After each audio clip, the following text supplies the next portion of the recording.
I've been talking about nurturing our relationship with God.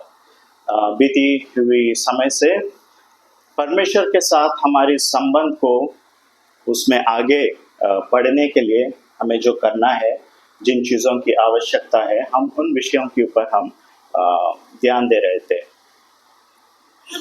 Last week we have seen one aspect of how we strengthen our relationship with God.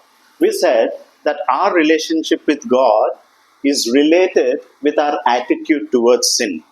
The more seriously we take sin in our lives, the more stronger we will be in our relationship.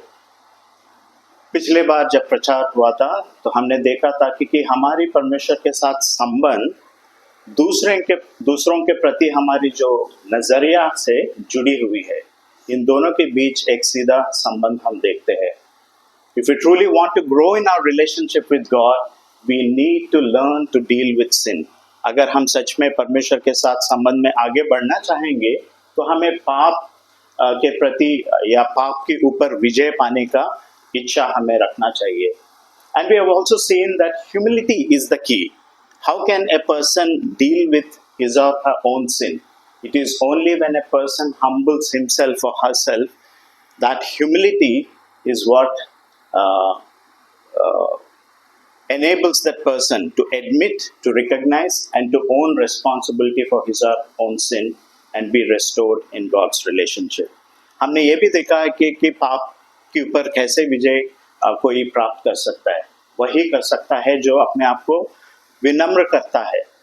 विनम्रता पाप के प्रति सही रवैया लेकर आती है. ऐसा ही व्यक्ति केवल अपने पाप को स्वीकार भी कर पाएगा, अपने पाप के प्रति जिम्मेदारी लेगा और परमेश्वर के साथ संबंध में आगे बढ़ सकेगा. Today we are going to look at the other aspect of building relationship with God. आज हम परमेश्वर के साथ हमारे संबंध को मजबूत करने का एक और तरीका हम सीखेंगे. Relationship with God, our relationship with God also depends on our attitude towards the other fellow human being. फिर से आज एक और चीज हम देखेंगे जो परमेश्वर के साथ संबंध के साथ बहुत गहरे से जुड़ा हुआ है. परमेश्वर के साथ हमारी संबंध दूसरे व्यक्ति के साथ हमारी नजरिया से बहुत गहरे से जुड़ी हुई है. इन दोनों के बीच एक सीधा संबंध है. And that is what we get to see in Matthew chapter 22 when Jesus sums up the whole law. He gives the essence of the entire law and he says, love your God and love your neighbor as you love yourself. Relationship with God that is based on love and relationship with fellow human being that is based on God's love. यही चीज हम देखते हैं कि Bible का या धर्मशास्त्र का पूरा सारांश है. यीशु मसीह ने कहा कि धर्मशास्त्र का जो सारांश जो है वो यही है कि आप अपने परमेश्वर से प्रेम करें और अपने पड़ोसी को अपने समान प्रेम करें. रिश्ते एक दूसरे के साथ आपस में जो हम रखते हैं उसकी अहमियत है अगर हम परमेश्वर के साथ हमारे संबंध में आगे बढ़ना चाहेंगे.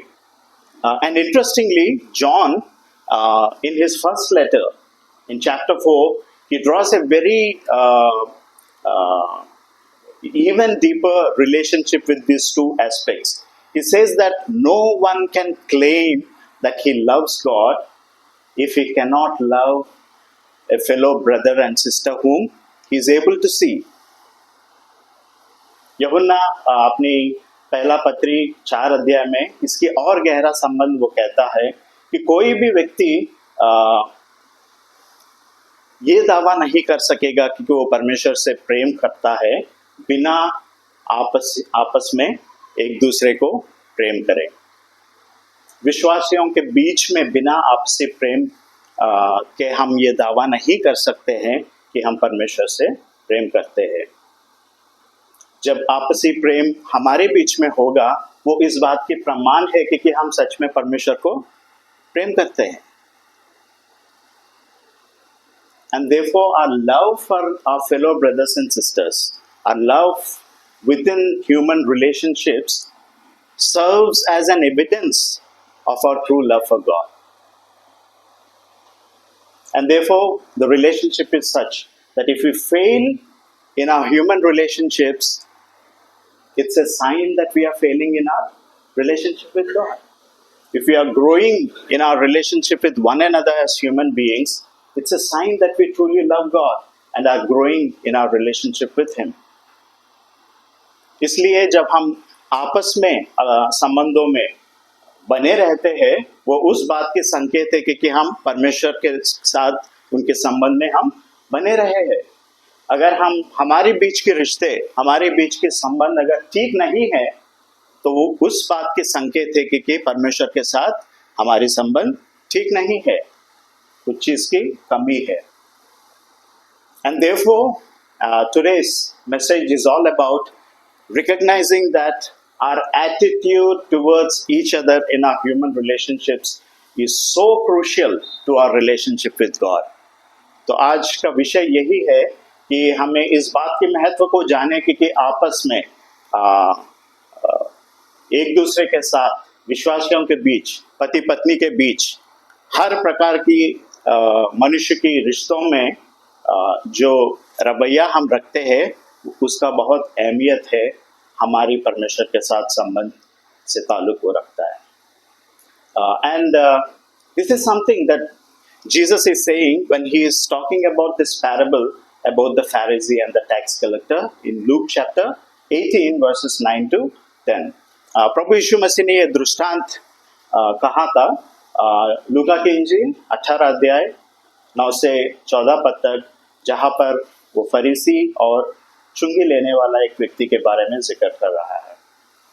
Verse 10, if you see, the Pharisee, the first person that we get to meet in this parable, the Pharisee is a person who is very highly regarded in his society. He is known for his high spiritual standards. He is a spiritual leader. He is a person known to be the keeper of law. If there is anybody who keeps the law to its best, it is the Pharisee that you need to find in. And they are the people who are also the custodians of the law, ensuring that others also keep God's law. जो पहला व्यक्ति का यहाँ पे जो जिक्र होता है वो फरीसी है, और ये फरीसी एक ऐसा व्यक्ति है जो समाज और उसके धर्म को लेकर वो बहुत ही सम्मानित है. धर्मशास्त्र को लेकर वो बहुत गंभीरता के साथ धर्मशास्त्र को और उसकी शिक्षाओं को वो अपने जीवन में लेता है, एक ऐसा व्यक्ति. But then Jesus says that there is a serious problem with him. And the serious problem lies with his attitude towards the fellow Jews. इतना कुछ होने के बाद, धार्मिक रीति से और समाज में बहुत सम्मानित होने के बाद, धर्मशास्त्र के प्रति बहुत निष्ठापूर्वक होने के बाद भी यीशु मसीह उसके अंदर एक कमी को पहचानता है. और वो कमी ये है कि वो दूसरे व्यक्तियों के प्रति उसकी जो नजरिया, दूसरों को तुच्छ समझने वाली जो नजरिया. In verse 11, if you see, how is he naming or categorizing or labeling people? He is categorizing three kinds of people, and he is giving them names, labeling them, saying that this person is greedy or an extortioner. This person is unjust. This person is adulterer. And I am not like this. I thank you, God, that I am not like any of these people. I'm thankful that I'm not like a greedy person. I'm not like an unjust person. And I'm not like an adulterer. ये व्यक्ति, इस व्यक्ति के अंदर जो कमी है, दूसरों को तुच्छ समझना.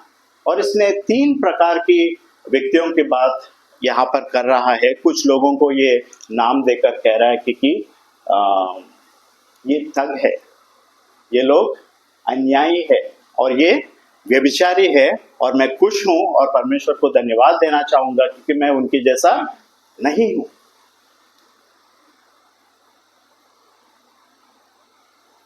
And he doesn't stop there. Interestingly, he goes on to say that he sees a man standing there who has also come to pray in the temple, and he says, points out to him, he knows his profession, he calls him a tax collector, and he says that I am not even like this tax collector.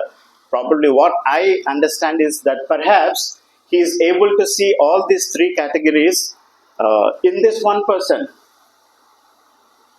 the tax collector. He's probably seeing him even more evil than all these evildoers, because he sees him as a greedy person, an unjust and an adulterer true. I will give you the reasons why I think so. वहां वो रुकता नहीं है, वो देखता है कि मंदिर में एक और व्यक्ति खड़ा है जो कि चुंगी लेने वाला है, और उसको पॉइंट आउट करते हुए वो कहता है कि मैं इस व्यक्ति के जैसा भी नहीं हूँ. शायद उसके मन में ये भी था कि ये जो तीन गुण उसने पहले जिक्र किया है कि किसी को ठग करके, किसी को अन्यायी और किसी को व्यभिचारी करके जो उसने बोला है, वो शायद वो तीनों चीज इस व्यक्ति के अंदर, ये जो चुंगी लेने वाला है उसके अंदर वो देखने की कोशिश कर रहा है. You know what, the reasons why I give, probably this could be in his mind is that tax collectors are known to demand more than what is legitimate, and that is why they are understood to be as people who are greedy. They greed for money, and they extort more money than what is legitimate. कानून के हिसाब से जितना वसूल करना था उससे भी अधिक वसूल करना इस बात की प्रमाण है कि वो ठग है, वो चोर है, वो एक thief है. And probably this could be the reason why he also sees him as unjust, because he is using his authority and he is using force in order to demand and to take that money. He is using unjust means to extract more money. और ये भी कारण हो सकता है कि वो इस चुंगी लेने वाला व्यक्ति को एक अन्याय के रूप में भी इसी कारण से देख रहा होगा, क्योंकि वो अपनी अधिकार के इस्तेमाल करते हुए लोगों से जितना वसूल करना था उससे भी अधिक वो जबरदस्ती उनसे ले रहा. वो अपना अधिकार का दुरुपयोग वो कर रहा है, इसलिए वो अन्यायी है. And probably, interestingly, in his mind, this tax collector is also equivalent to an adulterer. Why? Because tax collectors, though being Jews, they serve the interest of the Roman government. On behalf of the Roman government, they collect tax from their own people, the Jewish community. And for this reason, even what Bible, the law, according to the Jewish law, it has always been depicted that unfaithfulness towards God's people and to God is considered as an act of adultery.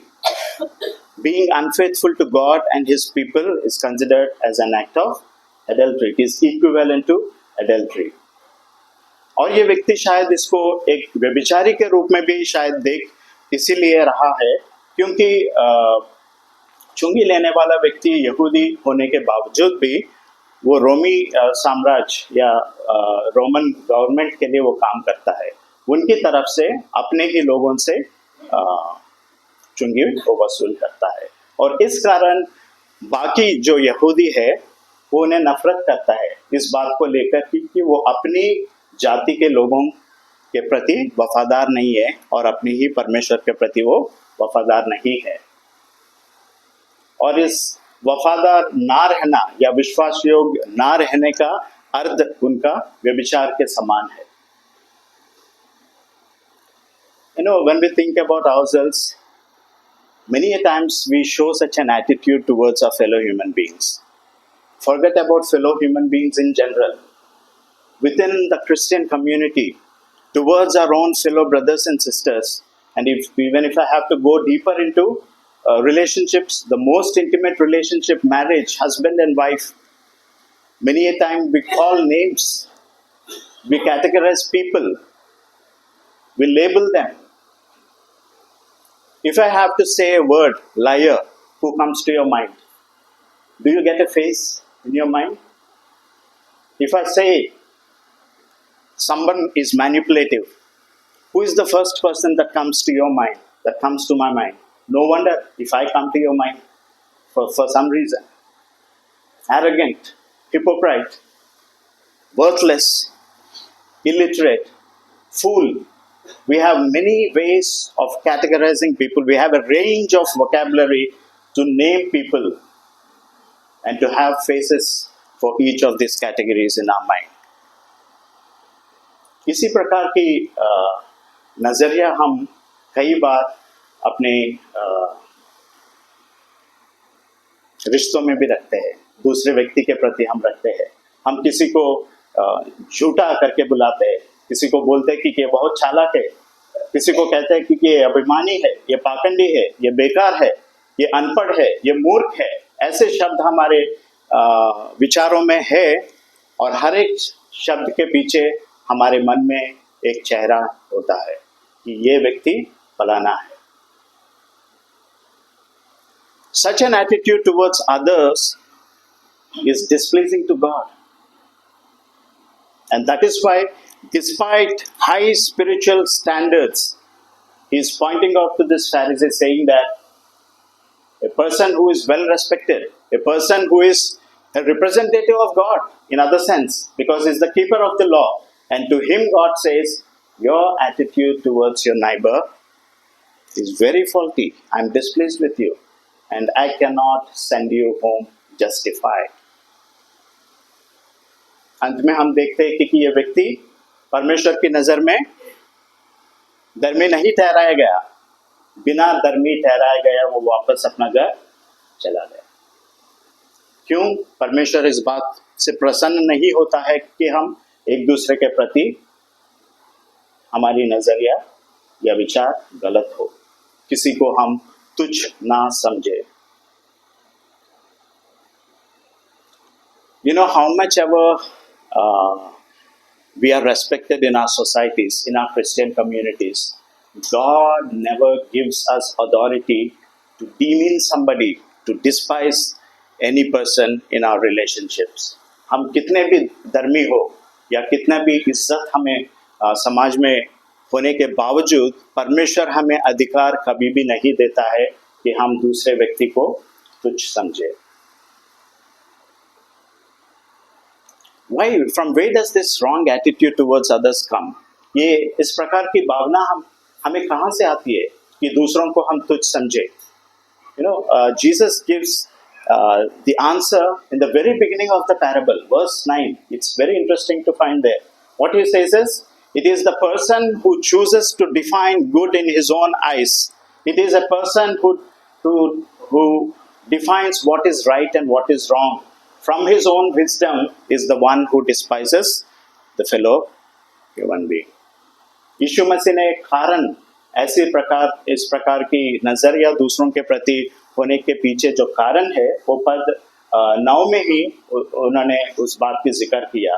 उन्होंने कहा कि शुरुआत में ही ये वो व्यक्ति है जो अपने ऊपर भरोसा करता है कि वो धर्मी है और अपने ही अंदर से अच्छाई और बुराई की परिभाषा देता है. वैसा व्यक्ति बाहर जाकर दूसरे व्यक्ति को तुच्छ समझने लगता है. No one can be righteous in their own merit. Do you agree with me? No one can be righteous in their own merit. अपने बल पर कोई भी व्यक्ति धर्मी नहीं हो सकता है. क्या आप सहमत हैं इस बात को लेकर? कोई भी व्यक्ति, कोई भी इंसान इस पृथ्वी पर अपने बल पर धर्मी नहीं हो सकता है. अगर हो सकता है तो मसीह को क्रूस पर मरने की जरूरत थी. Why did Jesus die on the cross? It is for our sins, not because that we are righteous, not that we are capable of being righteous in our own merit. If it is so, there is no need for Jesus to come as a human being to waste that 33 years of his life here and to unnecessarily, needlessly die on the cross for no reason. It is because that we are not having our own merit to be righteous that Jesus has died on us. And God's word is very clear. No one is righteous. We all have sinned and have fallen short of God's glory. We have fallen short of God's standard of righteousness. अगर हम खुद अपने बल पर धर्मी हो सकते हैं तो प्रभु यीशु मसीह को इस पृथ्वी पर आने की आवश्यकता ही नहीं था, और क्रूस पर मरने का भी, जान देने का भी, हमारी पापों के कारण देने की जरूरत भी नहीं था, क्योंकि हम पापी हैं। और बाइबल भी कहता है कि सब ने पाप किया, कोई धर्मी नहीं है।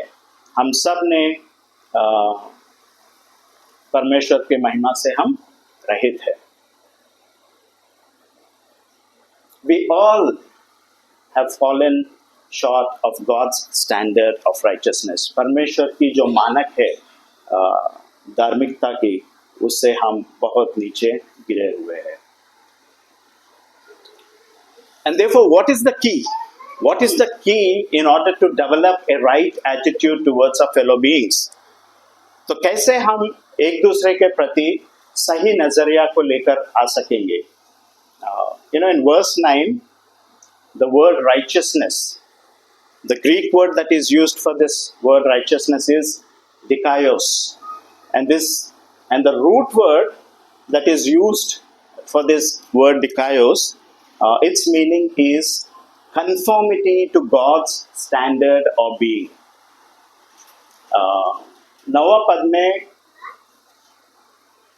धर्मी जो शब्द है उसका ग्रीक शब्द है डिकायोस, और इस ग्रीक पद का जो मूल पद है उसका जो अर्थ है वो ये है कि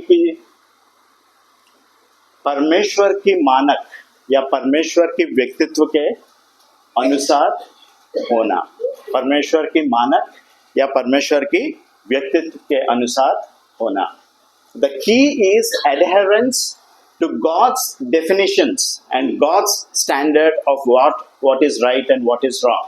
Adhering to God's definition of what is good and what is evil. इसका मतलब है कि हम परमेश्वर की जो परिभाषा है या परमेश्वर की जो मानक है धार्मिकता के लिए, उसको मानना। That is why probably you might have heard me often say that we need to learn to see others through the eyes of God. इसलिए कई बार आपने मुझे ये कहते हुए सुना होगा कि हमें इस बात को सीखना है कि हम दूसरों को परमेश्वर की नजरिया से हम देखें। When we define everything from the eyes of God, from the standards that God has set, we will have right definitions even for our attitude towards other people. Otherwise, we fail in our definition itself. Our definitions go wrong if we don't give ourselves, our standards, to the standards of God. परमेश्वर की जो परिभाषा के लिए हमें अपने आप को देना है, नहीं तो हम अपनी बुद्धि से या दूसरों की जो विचार से हम हर जीवन की हर चीज़ों की परिभाषा देने लगते हैं और दूसरों को गलत नज़र से परखने लगते हैं।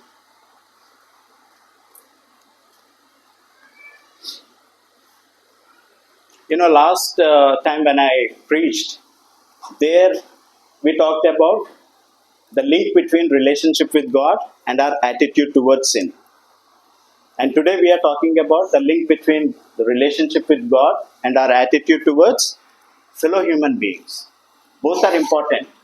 And last week we said that the key is, if we need to have a right attitude towards sin, we need to be humble. We need to be having humility as a virtue in us, to accept our own sin, to take responsibility for our sins. And that is what exactly the tax collector is doing. पिछले हफ्ते हमने देखा था कि परमेश्वर के साथ हमारी संबंध और पाप के प्रति हमारी नजरिया, ये दोनों जुड़ी हुई है, और अगर हम पाप के ऊपर विजय पाना है, हमें विनम्र होने की जरूरत है। और यही चीज यहाँ पर हम ये चुंगी लेने वाले व्यक्ति के अंदर हम देखते हैं। ये व्यक्ति अपने आप को विनम्र करते हुए परमेश्वर की सम्मुख में खड़े होकर वो अपने बारे में वो क्या कह रहा है? Have mercy on me. I am a sinner. Have mercy on me. I am a sinner. ये व्यक्ति परमेश्वर से पुकार रहा है, परमेश्वर मुझ पापी पर दया कर.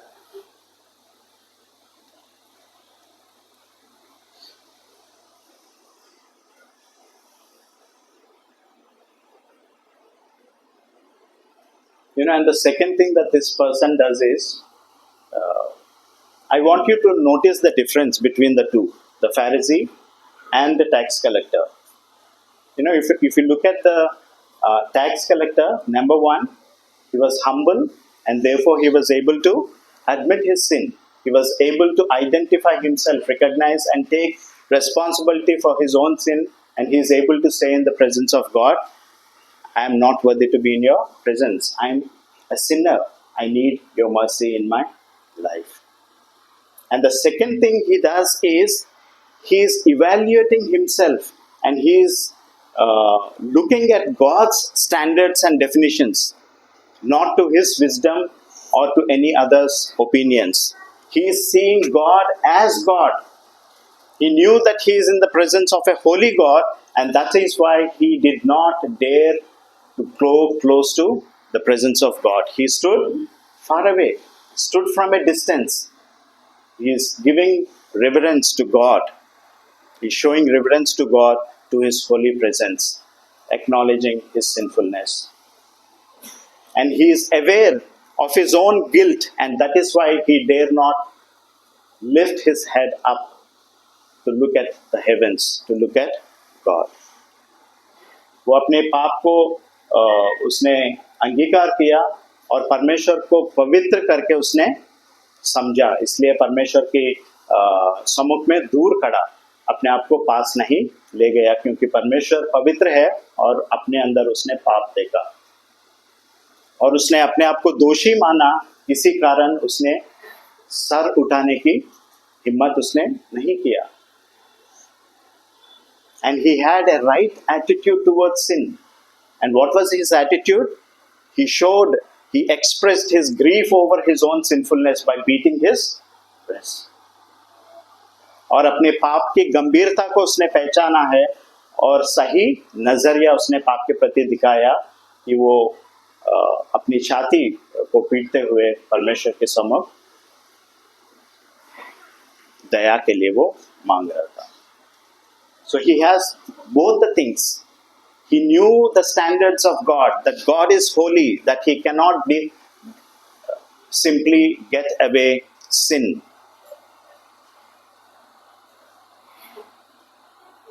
On the other side, the Pharisee lacks both the things. Number one, he lacks the humility, and therefore there is no recognition of any sinfulness in his life. Rather, he is boasting about himself. He says that I am fasting twice a day and I give 10th from all that I have. You know about these Pharisees? Fasting for 2 days in a week, and that too in a dry season. You know to what extent? They don't even take a sip of water. These days the way we do fasting is water is allowed, right? We skip food, but we take water, some liquid, form of liquid we take. But these Pharisees are not like that. They mean business when it comes about their faith in God. And they don't even take a sip of water when they fast throughout the day. And they does it twice in a week. And you can count it how many times a month, a year. And these people not only give 10th, they have many ways of giving their tithe, and in many areas they give more than 10%, more than 20, scholars say. There are many aspects where they give more than 20% of their tithe to God. Such is their faith. But they lack humility to see their own sinfulness.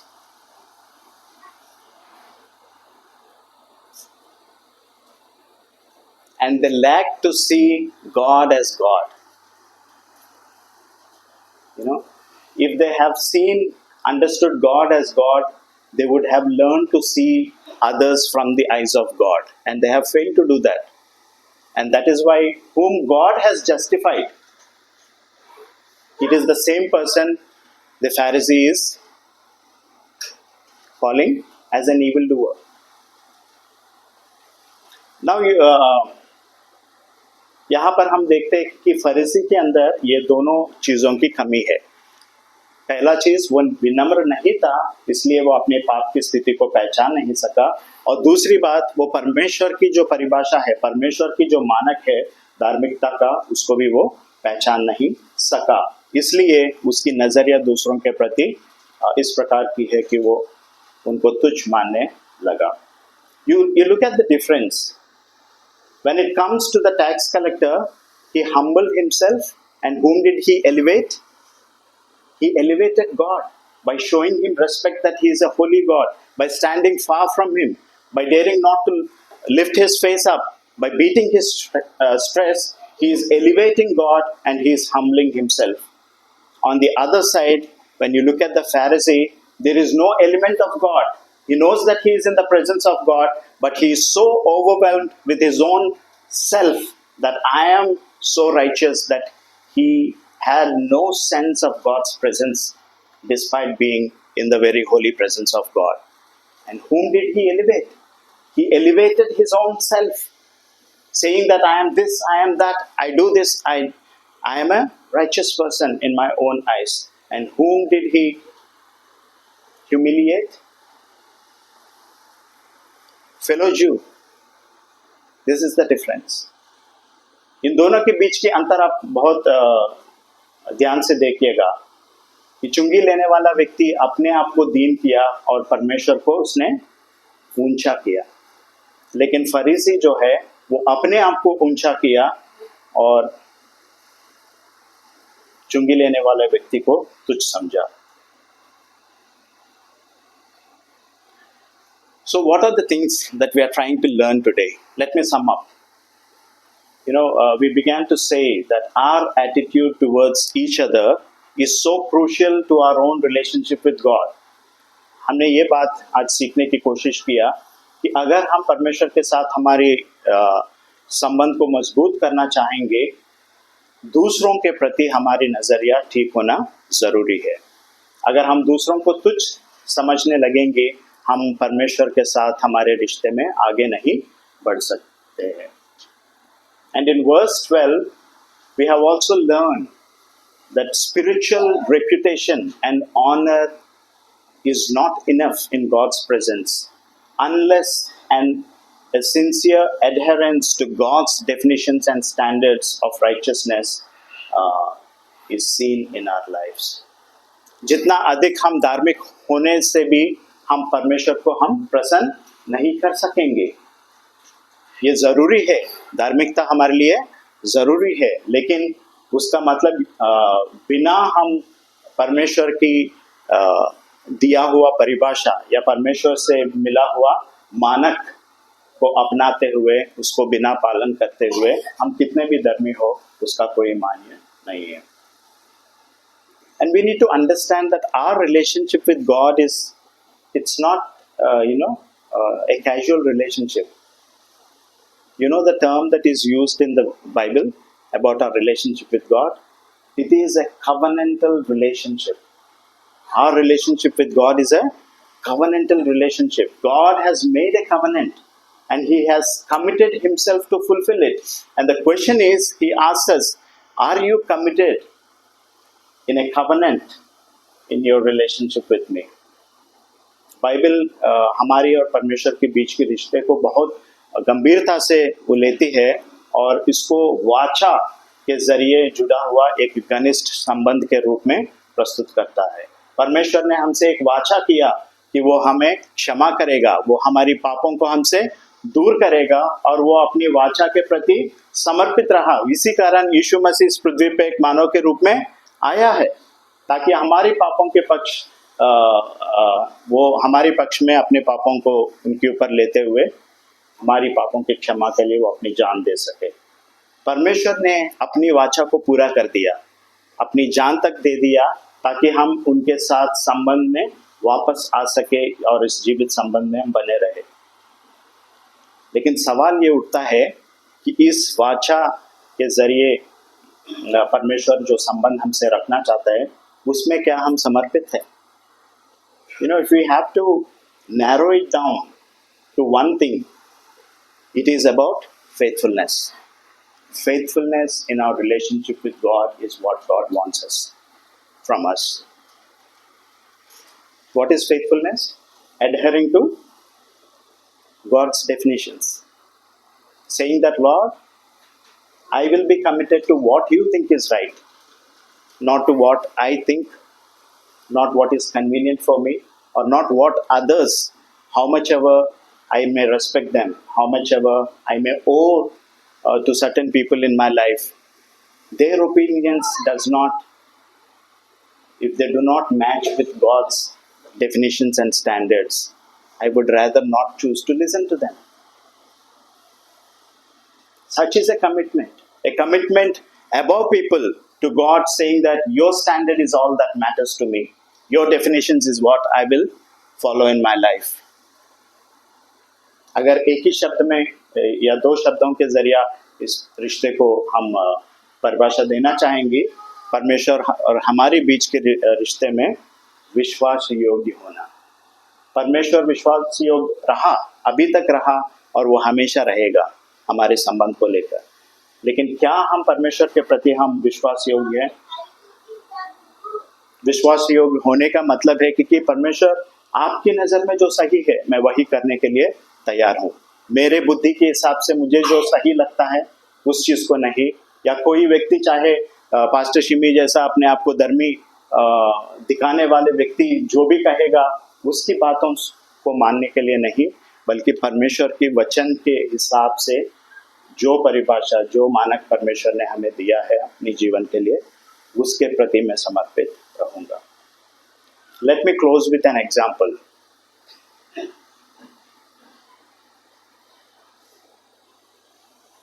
Let us consider the deepest, the closest and the intimate relationship, human relationship, marriage, the relationship between husband and wife.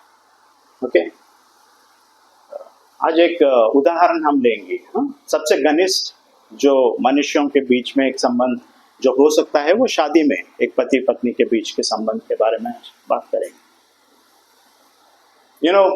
During the time of wedding, it is in the presence of God, in the presence of God's church, we want a wedding to take place. Considering God Himself and His body, the church, as witness. जब शादी करना चाहते हैं हम लोग, परमेश्वर के सम्मुख और कलीसिया के सम्मुख हम आना चाहते हैं। उसको एक सामाजिक रीति से हम आ रहे हैं समाज में बाहर,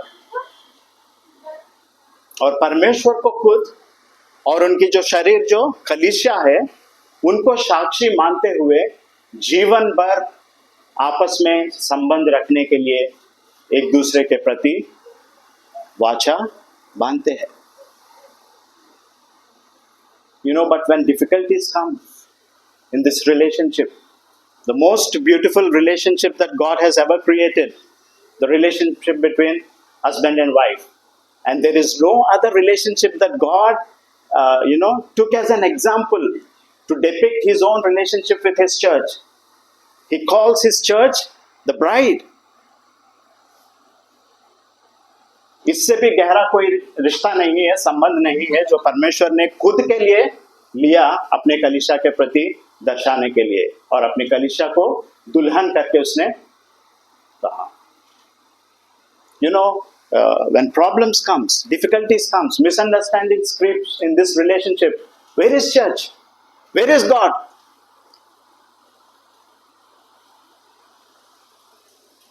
Do we seek Him? Have we come to see what are the standards that God has given for a marriage? Are we sensible to come to the church and to have it as a witness, saying that my children are suffering with this problem in their relationship as husband and wife? Do you have the sense of responsibility to come to the church, to seek the leaders, to seek the pastors and say, this is what we are struggling with, we need help. What does God's word say to make our relationship better? I'm so hurt this morning, deep in my heart, because what we do is when problems creep in, is that we say that it is our private life. We reject God's word, God's standards. We reject God's church, His ordained servants. We reject God's word and we call it's my private thing. Let me make my decision. I want to follow my definitions of relationship. जब कठिनाई आते हैं, तनाव आते हैं संबंध में, रिश्तों में, जिस विवाह को हमने सार्वजनिक माना, उसी चीज को हम टुकराते हुए परमेश्वर की वचन, परमेश्वर की परिभाषा, परमेश्वर की मानक और परमेश्वर की कलीसिया को टुकराते हुए हम कहते हैं कि ये हमारी निजी मामला है और अलग होने की फैसला हम लेते हैं. When we decide to separate, you know what it is? It's a rejection of God's definition and standard for Christian marriage and relationship between husband and wife. जब हम इस फैसले पर आते हैं कि पति पत्नी अलग हो, पता ही क्या है, ये परमेश्वर के विरुद्ध जाने वाले काम है, उनसे दिया हुआ परिभाषा और मानक के खिलाफ जाने वाला, जो परमेश्वर ने एक पति पत्नी के बीच जो संबंध के लिए उन्होंने दिया है. There were two questions asked to Jesus by some people about divorce. They have come and they asked, is it okay to take divorce for any reason? And you know what Jesus' answer was? It was a straight no. He said, it has never been from the beginning in God's will for a man and woman to be separated. God's will was always for a husband and wife was to be one flesh and never to be separated. What God has united, let no man separate. This is the standard of God. And He didn't give even exceptions there, saying that, okay, there are certain cases where you can. No, Jesus didn't say anything about it. Matthew chapter 19 and in verse 7, they ask a second question to Jesus, saying that, then why did Moses permit us to just give a certificate of divorce and move on, is what we say, no? Move on. What is move on? You know what Jesus says? It has never been. He again says, it has never been from the beginning like that. It was only because your hearts are sinful and you have hardened your hearts that you want to move out from your marriage, that only for one reason that Moses has. He never says God has allowed. He says Moses permitted you because of your own sinful hearts and the hardening of your heart. जब उन्होंने यीशु मसीह से कहा कि क्या तलाक लेना सही है, यीशु मसीह ने ना करके बताया. उन्होंने बोला कि आदि से ये परमेश्वर की इच्छा में नहीं है कि पति पत्नी को अलग होना. उन्हें एक होने का परमेश्वर ने इच्छा रखा है. और वो दूसरे सवाल यीशु मसीह से कहते हैं कि फिर मूसा ने ये अनुमति क्यों दी कि तलाक ले सकते. यीशु मसीह ने कहा, फिर से कहा कि आदि से परमेश्वर की इच्छा इस प्रकार नहीं है. ये तुम्हारी हृदय की कठोरता के कारण, क्योंकि तुम चाहते हो कि अलग होना, एक ही परिस्थिति में उसकी अनुमति दी गई है, वो है व्यभिचार.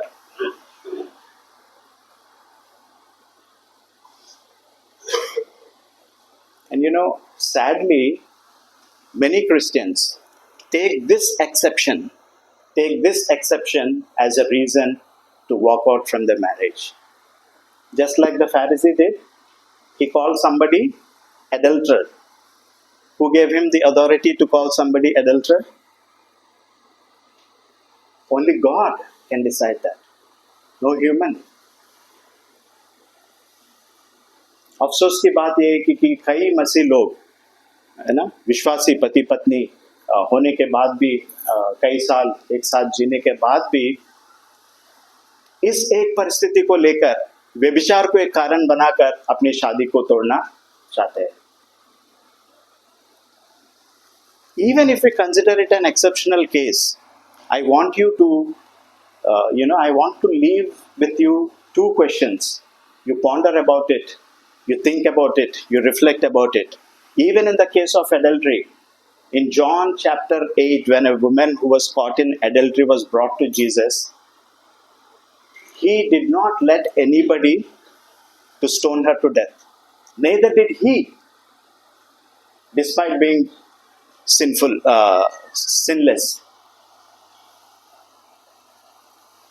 मैं दो सवाल आप सबसे करना चाहूंगा कि अगर हम ये भी समझे कि हाँ, एक परिस्थिति है व्यभिचार को लेकर, उस कारण हम तलाक का अनुमति दे सकते हैं. मैं एक सवाल पूछना चाहूंगा. यूहन्ना 8 में जब हम देखते हैं कि एक स्त्री जो व्यभिचार में पकड़ी गई है, वो लाई गई, यीशु मसीह ने किसी को भी वहां पे उस पर पत्थर मारने की इजाजत उन्होंने नहीं दी, और उन्होंने खुद भी पत्थर नहीं मारा. वो पाप रहित होते हुए भी उन्होंने भी नहीं मारा. Why? If adultery is such a thing, why did not Jesus stone her to death and did not let others to stone her to death? And the second question, there is no better place in the Bible, than to learn about God's attitude towards adultery. The book of Hosea.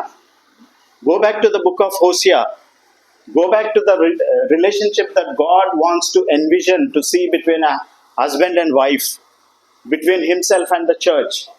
He says that despite Israel being unfaithful to God, God chose to be faithful towards Israel. Why was he faithful? Israel was unfaithful to him. But why did he end up choosing being faithful to Israel? This is where we understand God's standards for relationship. Bible में और कोई सही जगह नहीं है, होशे की किताब, जहाँ पर हम व्यभिचार के प्रति परमेश्वर की नजरिया को अगर हम समझना चाहेंगे, परमेश्वर और इज़राइल के बीच की संबंध को लेकर प्रभु यीशु मसीह ने बोला है कि इज़राइल एक व्यभिचार करती हुई एक स्त्री की समान उसने देखा. तब भी परमेश्वर इज़राइल के प्रति विश्वास योग्य रहा. What does it speak about God? What are His standards for our relationships? What is the basis for our choices in our lives? Let me conclude with these questions. जीवन में हम जो फैसला लेते हैं, रिश्तों के बीच जो तनाव है, उसको लेकर हम जो फैसला करते हैं, उसकी आधार है क्या? Is it our own wisdom and convenience? Is it some respectable person, so-called spiritual, said something? The counsel of somebody? Or is it God's word, His own standards for human relationships?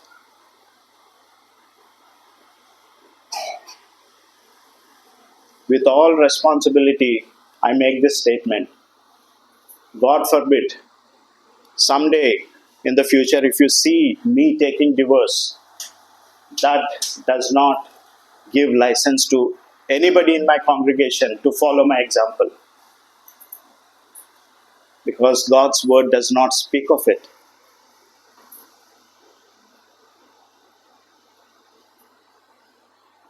हमारी क्या मानक है? खुद की सोच, खुद की बुद्धि, या किसी और के विचार, या परमेश्वर की वचन? If we truly want to adhere to God's definitions and standards that are given in His word, we need to learn to say no to our own wisdom, learn to say no to somebody else's wisdom that is contrary to God's definitions.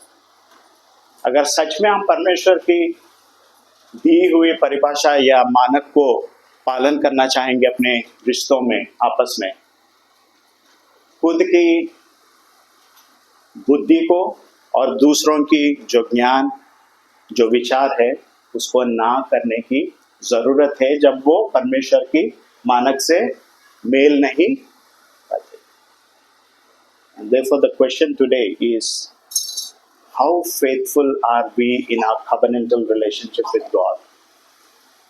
If we want to be faithful in our covenantal relationship with God, we will be people who will be taking our human relationships with utter seriousness. There is no other way of being faithful to God. By being unfaithful in our own relationships, how dare we say that we are faithful in our relationship with God? We cannot. परमेश्वर के साथ वाचा के संबंध में क्या हम विश्वास योग्य है? ये तभी हो सकेंगे जब हम आपस में एक दूसरे के साथ संबंध में हम विश्वास योग्य है। I'm not going to pray, but we are going to sing a song that talks about God's faithfulness. You know, even before the sermon, what did we say? What did we sing? Great is thy faithfulness. His faithfulness is such that despite Israel being unfaithful to God, God chose to be faithful to Israel. And as we sing this song, let us cry out to God again and again, saying, Lord, your faithfulness be the standard for my human relationships. And may your faithfulness become the rock, the hope, and the strength in all my human relationships. I call upon Pastor Ashish to lead us into this song number 26.